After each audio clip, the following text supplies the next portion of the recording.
بالله من الشيطان الرجيم. بسم الله الرحمن الرحيم. قالوا أنؤمن لك واتبعك الأرذلون. قال وما علمي بما كانوا يعملون. إن حسابهم إلا على ربي لو تشعرون. وما أنا بطارد المؤمنين. إن أنا إلا نذير مبين. قالوا لئن لم تنته يا نوح لتكونن من المرجومين. قال رب إن قومي كذبون. فافتح بيني وبينهم فتحا ونجني ومن معي من المؤمنين. فأنجيناه ومن معه في الفلك المشحون. ثم أغرقنا بعد الباقين. إن في ذلك لآية وما كان أكثرهم مؤمنين وإن ربك لهو العزيز الرحيم. میرے محترم بھائیوں اور بزرگوں، سورہ شعراء کی یہ چند آیتیں ہیں. اللہ تبارک و تعالی نے سیدنا حضرت نوح علیہ السلام اور ان کی قوم کے درمیان کا ایک مکالمہ اور قوم کی طرف سے دی جانے والی دھمکیوں کا تذکرہ کیا. چنانچہ حضرت نوح علیہ السلام کی قوم کو حضرت نوح علیہ السلام سے یہ شکایت تھی کہ تم کو جو لوگ سپورٹ کر رہے ہیں، جو لوگ تمہاری بات مان رہے ہیں، تم پر جو لوگ ایمان لائے ہیں، وہ کوئی دردار لوگ نہیں ہیں، پاورفل لوگ نہیں ہیں. وہ ایسے چھوٹے موٹے لوگ ہیں، چھوٹے موٹے کاروبار ہیں ان کے، جس کا تذکرہ قرآن کریم میں ان الفاظ سے کیا. قالوا کہنے لگے انؤمن لک، ہم تیری بات مان لیں. نوح علیہ السلام سے کہہ رہے ہم تیری بات مان لیں، تجھ پر ایمان لے آئے. واتبعک الارذلون، جبکہ تیری اتباع، یعنی حضرت نوح علیہ السلام سے کہہ رہے ہیں جبکہ تیری اتباع تو رذیل پیشہ لوگوں نے کی ہے، کمزور پیشہ لوگوں نے کی ہے. اب وہ کمزور پیشہ کیا تھے؟ مزدور قسم کے لوگ تھے اور کاروبار والے بھی تھے، جو چھوٹے موٹے کاروبار والے تھے. عہدے والے لوگ نہیں تھے، جن کے پاس پراپرٹیاں نہیں تھی، بڑے عہدے نہیں تھے، بڑے نام نہیں تھے جن کے. تو کیا کہنے لگے؟ لیکن حضرت نوح علیہ السلام نے اس کے جواب میں فرمایا قال وما علمي بما كانوا يعملون ان حسابهم الا على ربي لو تشعرون وما انا بطارد المؤمنين. دیکھو بھائی، وہ جو عمل کر رہے ہیں ان کے عمل کا ان کے دل میں کیا ہے اس کا مجھے علم نہیں ہے، اور ان کے اعمال کا حساب لینا، وہ اچھے ہیں، خراب ہیں، چھوٹے ہیں، بڑے ہیں، برے ہیں، جیسے بھی ہیں، اس کا علم اللہ تبارک و تعالیٰ کو ہے. اس کے علاوہ کسی کو اختیار نہیں ہے. یہاں تک کہ میرا مسئلہ ہے، فرمایا نوح علیہ السلام نے وما انا بطارد المؤمنین، میں ان ایمان والوں کو نہیں چھوڑ سکتا، ان کو نہیں جھڑک سکتا. یعنی اگر تم جیسا کہ ان لوگوں کی یہ پیشکش کی تھی کہ ان کو ہٹا کر کے ہم کو سپورٹ میں لے لو، ہم آگے سے یہ لوگ نہیں ہونا، نماز پڑھیں گے یہ لوگ نہیں ہونا، بیان کی محفل ہوگی یہ لوگ نہیں ہونا، کوئی دینی پروگرام ہوگا یہ لوگ نہیں ہونا۔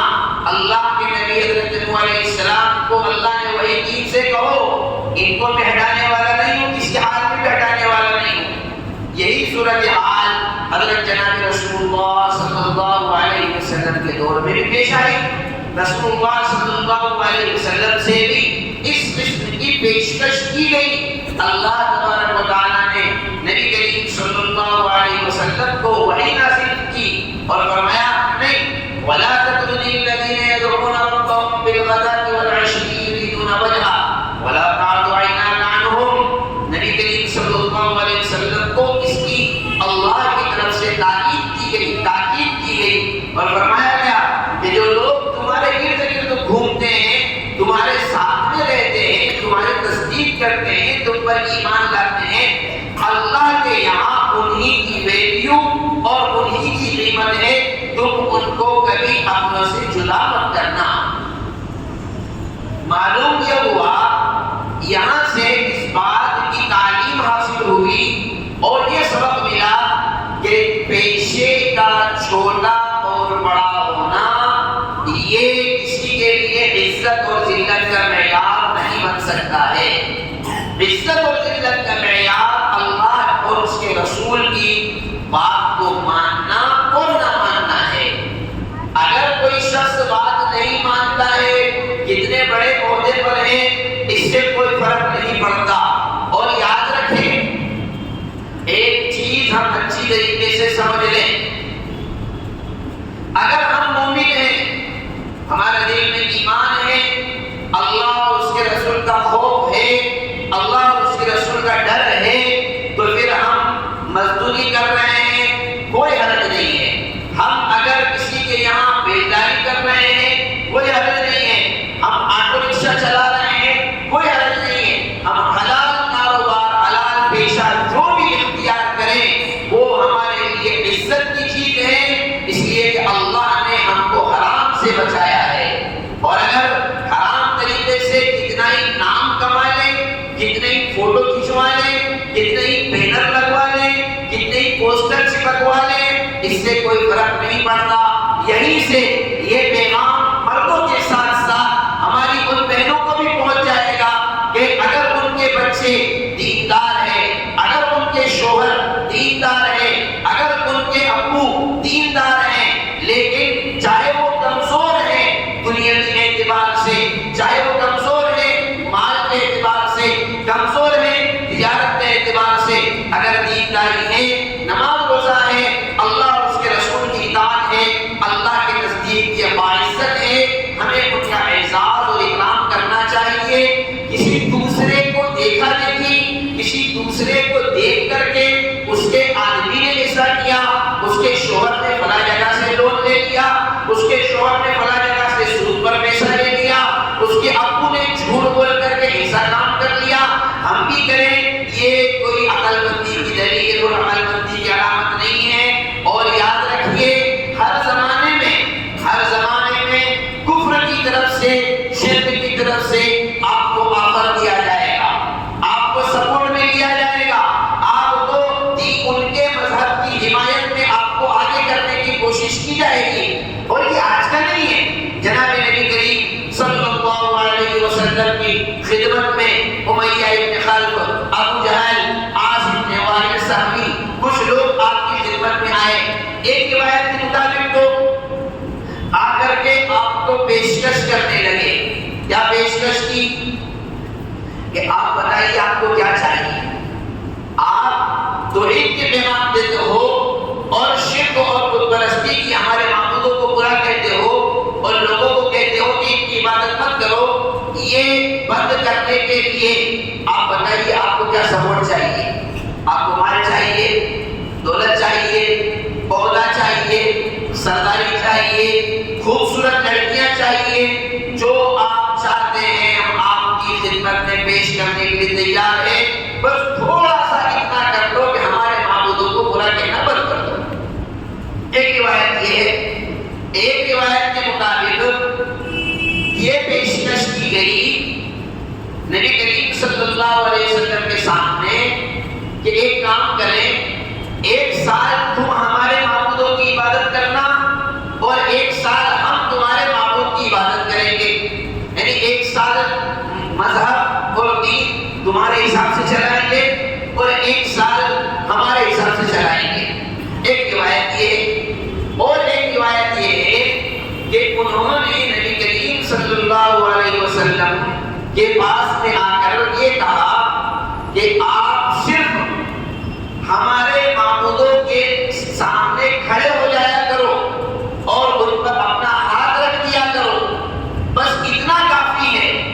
آپ اگر میرے اشارات سمجھ جائیں تو بہت اچھی بات ہے، نور علی نور، اور اگر نہیں سمجھ پاؤ تو میں معذور ہوں۔ کیا کہہ رہے ہیں؟ آپ خالی ہمارے معبودوں کو اشارہ کر دیا کرو، بس ہم آپ کی بات مان لیں گے۔ کیا کہہ رہے ہیں؟ ہم آپ کی بات مان لیں گے، ہم آپ کو فل سپورٹ کریں گے۔ اللہ تبارک و تعالیٰ نے آیت کریمہ نازل فرمائی، قل یا ایھا الکافرون لا اعبد ما تعبدون، اے نبی آپ ان سے کہہ دیجئے، اے کافروں، اے مشرکوں، اے اللہ کا انکار کرنے والوں، اے اللہ کو نہ ماننے والوں، اے بتوں کی پوجا کرنے والوں، اے ہزاروں بتوں کو سجدہ کرنے والوں، ہزاروں مخلوق کو اپنا خالق ماننے والوں، سنو، لا اعبد ما تعبدون، مجھے اللہ نے اپنی عبادت کا حکم دیا ہے، اس لیے جتنی تم عبادت کرتے ہو میں اس کی عبادت نہیں کروں گا۔ اور تمہارا بھی حال یہی ہے کہ جس کی عبادت میں کرتا ہوں اس کی عبادت تم نہیں کر رہے ہو۔ لا اعبد ما تعبدون ولا انتم عابدون ما اعبد، جس کی عبادت میں کر رہا ہوں تم بھی اس کی عبادت نہیں کر رہے ہو۔ سن لو، ولا انا عابد ما عبدتم، جس کی تم نے ابھی تک عبادت کر لی ہے یا آئندہ کرو گے، میں کبھی بھی اس کے سامنے سر نہیں جھکا سکتا ہوں۔ اور تمہارا حال یہ ہے کہ میں تم کو کہہ کر تھک گیا ہوں، تم میرے اللہ کی بات نہیں مانتے ہو جس کی میں عبادت کرتا ہوں۔ یاد رکھو، تمہارا کیا ہوا لکم دینکم ولی دین، جیسا تم کرو گے اس کا نتیجہ تمہارے سامنے آئے گا، اور جیسا میں کروں گا اس کا نتیجہ میرے سامنے آئے گا۔ جس طریقے سے تمہاری نظر میں تمہارا دین عزیز ہے، ایسے ہی میری نظر میں اللہ تبارک و تعالیٰ کا دیا ہوا دین میری نظر میں، میری اپنی عزت، میرے اپنے نفس، میرے اپنے جان، مال، مکان، دکان، اولاد، کاروبار سب سے بہتر ہے، میں اس کو کبھی نہیں چھوڑ سکتا۔ اے نبی آپ ان سے کہہ دیجئے، کھلے الفاظ میں کہہ دیجئے۔ یہی آ کر مفسرین کرام نے بہت پیاری بات لکھی، بہت پیارا نقطہ لکھا کہ آدمی صلح کے معاملے میں مصلحت جس کو کہتے ہیں، حکمت کہتے ہیں، حکمت اور مصلحت کے معاملے میں کہاں تک آگے بڑھ سکتا ہے؟ کیونکہ قرآن کریم میں یہ بھی ہے، وَإِن جَنَحُوا لِلسَّلْمِ فَاجْنَحْ لَهَا وَتَوَكَّلْ عَلَى اللَّهِ، اگر یہ لوگ آپ سے صلح کے لیے اپنے آپ کو آگے لے کر آئے تو آپ ان سے صلح کر لیجئے، لیکن سوال یہ ہے کہ صلح کہاں تک کی جائے گی؟ اس کا ضابطہ مفسرین کرام نے اور محدثین کرام فقہاء نے لکھا کہ صلح حکمت اور مصلحت کے تحت وہاں تک کی جائے گی جہاں پر کسی گناہ کا ارتکاب لازم نہ آتا ہو، اور اللہ تبارک و تعالیٰ کے علاوہ کسی اور کے سامنے سجدہ کرنا، کسی اور کی تعظیم کرنا، کسی اور کے اللہ کے علاوہ کسی اور کے سامنے جھکنا، اللہ کے علاوہ کسی اور کو معبود تصور کرنا، اللہ کے علاوہ کسی اور کو بطور عبادت کے سپورٹ کرنا، اللہ کے علاوہ جن لوگوں کو کی عبادت کی جاتی ہے ان کا تعاون کرنا، اگر یہ نہیں آتا ہے آپ صلح کر سکتے ہیں، بالکل کر سکتے ہیں، لیکن اگر ذرا سا بھی سمجھ لیں شرک کا شائبہ پیدا ہوتا ہے، جہاں سے ایسی صلح جس سے ذرا سی بھی شرک کی بو آتی ہے، اس کی قطعاً بالکل بھی کبھی بھی کسی زمانے میں بھی کیسے حالات ہو جائیں کبھی بھی گنجائش نہیں ہے، کبھی بھی اس کی گنجائش نہیں کر سکتی ہے۔ ہمارے بہت سارے بھائی ایک سوال کرتے ہیں اور یہ پوچھتے ہیں کہ صاحب جیسے ہمارے برادران ہوتا ہے، ہمارے غیر مسلم بھائی وہ بھی ہمارے بھائی ہیں، بالکل کہہ سکتے ہیں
جھک جائیں اور ہم بھی آپ کے کہنے کے مطابق، آپ کے مذہب کے مطابق وہی کرنے لگے جو آپ چاہتے ہیں، وہی اشاروں کو پر کرنے لگے جو آپ چاہتے ہیں، یاد رکھیے نہ تو اس ملک کا کوئی قانون ایسا ہے کہ آپ کو ایسا کرنا پڑے گا، نہ ہمارا مذہب اس چیز کی اجازت دیتا ہے۔ ہم نے اگر ایک اللہ کو اپنا معبود تصور کیا ہے، ہم اس کے علاوہ کسی کے سامنے نہیں جھکیں گے۔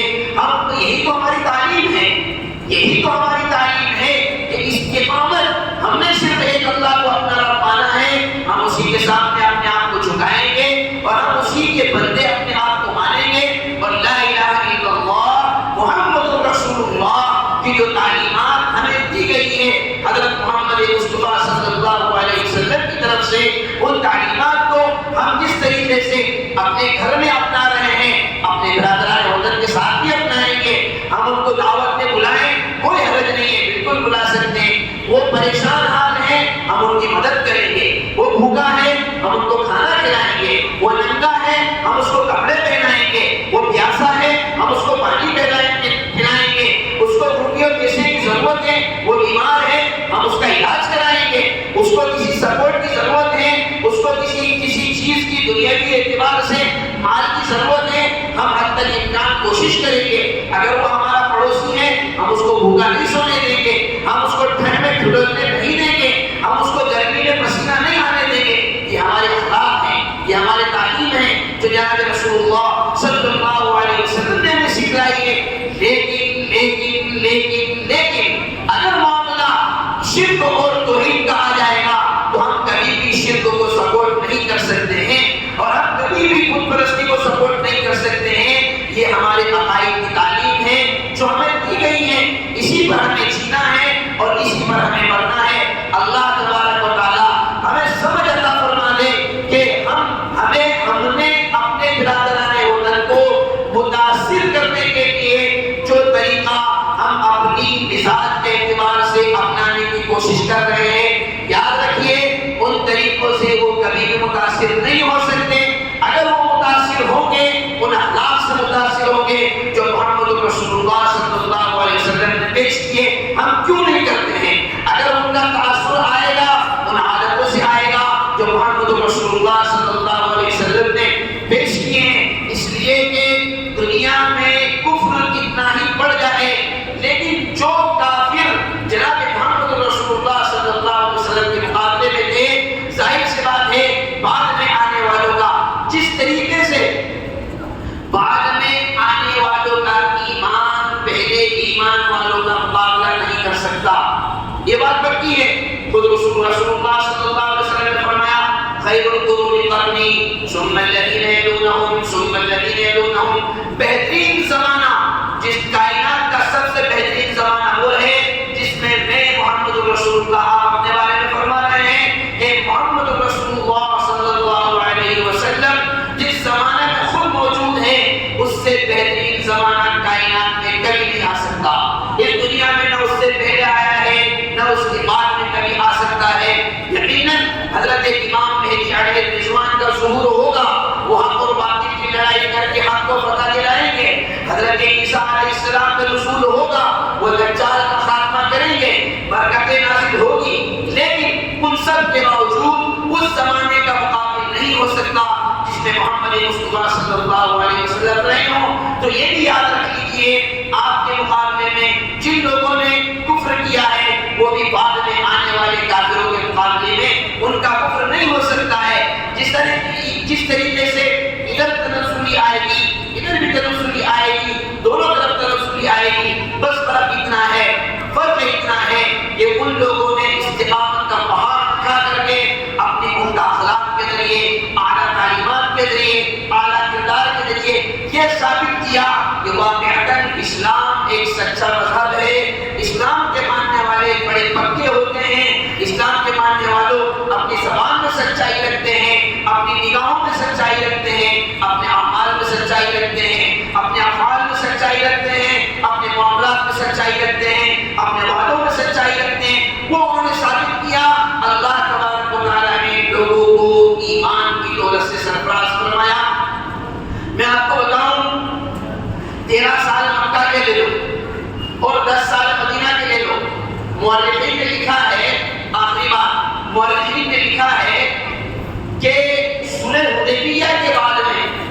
صلح حدیبیہ سے لے کر فتح مکہ کے درمیان کی جو 2 سال ہیں، ان 2 سالوں میں اسلام لوگوں کے دلوں میں جتنی تیزی سے پھیلا ہے اتنا اس سے پہلے کبھی نہیں پھیلا۔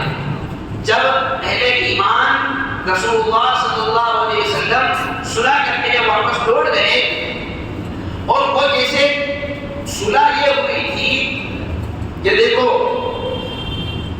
اگر مدینہ سے کوئی مکہ آئے گا تو ہم واپس نہیں بھیجیں گے، اور مکہ سے کوئی مدینہ جائے گا تو اس کو واپس بھیجنا تمہاری ذمہ داری ہے۔ یہ صلح ہوئی تھی، ٹھیک ہے۔ ابھی تک اس صلح سے پہلے اہل ایمان کی ایک تعداد اگرچہ ہو چکی تھی، لیکن لوگ یہ سمجھتے تھے کہ ایمان والوں کا مشرکین پر اٹیک نہ کرنا ان کی تعداد کی کمی کی وجہ سے ہے۔ لوگوں کے ذہن میں یہی فکر چل رہی تھی، لوگوں کی سائیکولوجی یہی بنی ہوئی تھی۔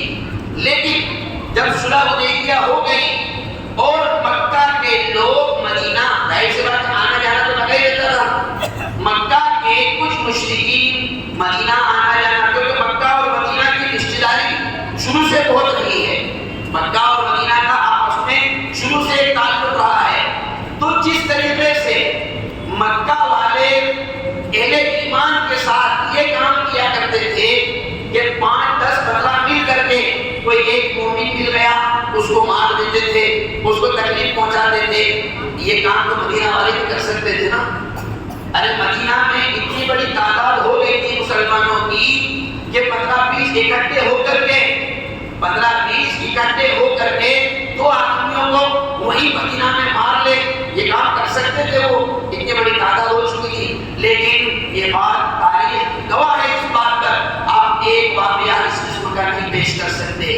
یہ اخلاق کا تاثر تھا جو مدینہ آتا تھا، مکہ سے کوئی آدمی اکیلا جب مدینہ آتا اور واپس اپنے گھر جاتا تو یہ تاثر پیش کرتا، یار بڑے عجیب لوگ ہیں وہ تو، ایک ان کے محلے میں گیا میں، وہ 15-20 اکٹھے کھڑے ہوئے تھے، مجھے انہوں نے دیکھا بھی لیکن کسی آدمی نے کچھ بھی نہیں بولا، کسی نے مجھے چھیڑا تک نہیں، کسی نے ایک حرف نہیں بتایا۔